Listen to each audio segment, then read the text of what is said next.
Should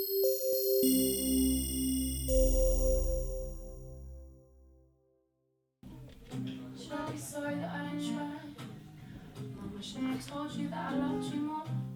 Okay, sometimes while we're fighting for got mother cancer in her lungs, but I'm smoking more each day, 'cause I'm afraid to say we ain't forever young. I'm sorry for anything I might have done.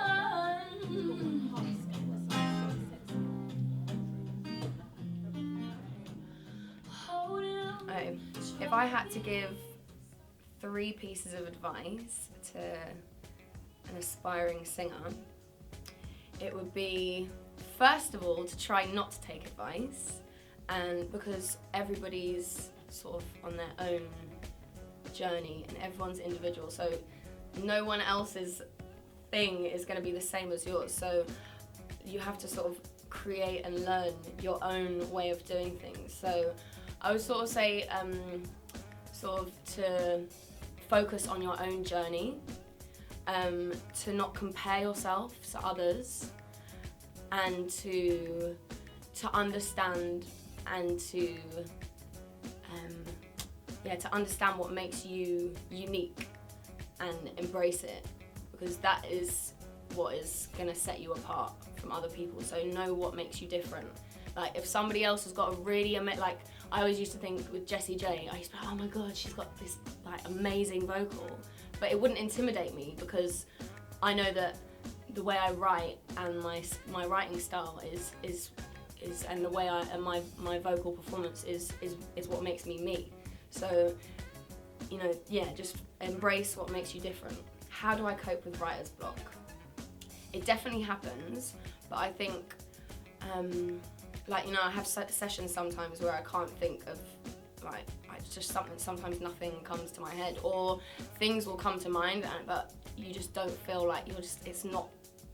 You're like, no, this is not. It's not it. Like you can feel that it's not it. You can come up with things, but you just know it's not the right one. And sometimes I just think you can't let that distress you in any way, because there's nothing you can do about it.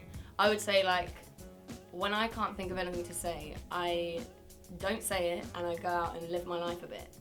Because as a writer, especially if you're writing about your life and things you go through, you've got to live life to sometimes have things to write about. And if you can't think about stuff, go out for a walk, anything that could possibly, just lead to inspiration.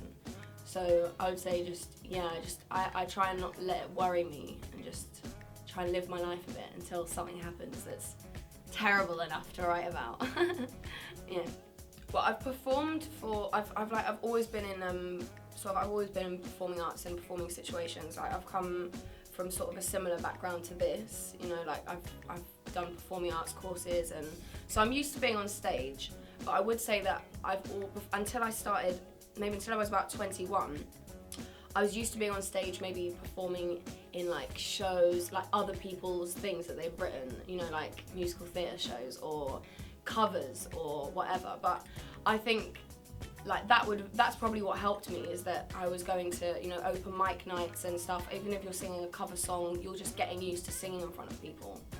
I mean, it is a difference when you're singing your own material, because it's obviously it's a lot more personal. Do you know what I mean? It's stuff that people don't know sometimes, so you've got to think about that as well, try and win them over.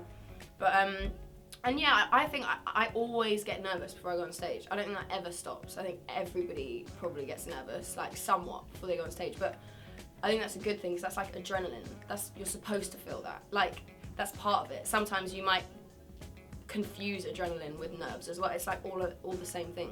So I would say the one thing that I sort of realised that would help me a lot is it's so simple, but making sure I take a really good breath before I start, or even just before you, because if you're sort of on stage and then start, you have nothing there to help you. So I think the most simple thing would be to just take a deep breath before you start singing, because I think the first thing you can forget to do is how to breathe, funnily enough, when you're on stage. So I think that's giving yourself the best chance, is just a big deep breath, and you've got your best sort of luck then.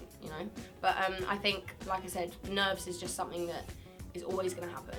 But really and truly, once you get on stage and you get into it, that's why I always feel. I'm always nervous before I get on stage, but when I get on stage, like after that first line, you're alright, you know, it's not too bad anymore. If I was to pick my favourite song that I've ever released, because that is a really difficult question, and I've got so many, I love them all for different reasons. I would say that Boring Bitches has got to be my favourite, mainly because it was, it was the one that kind of put me on the map, and it was my first release, and it was sort of the first thing that people knew about me. So I'll go for that because it was the first step, and I suppose that will always be like a wicked memory that I'll have of that song.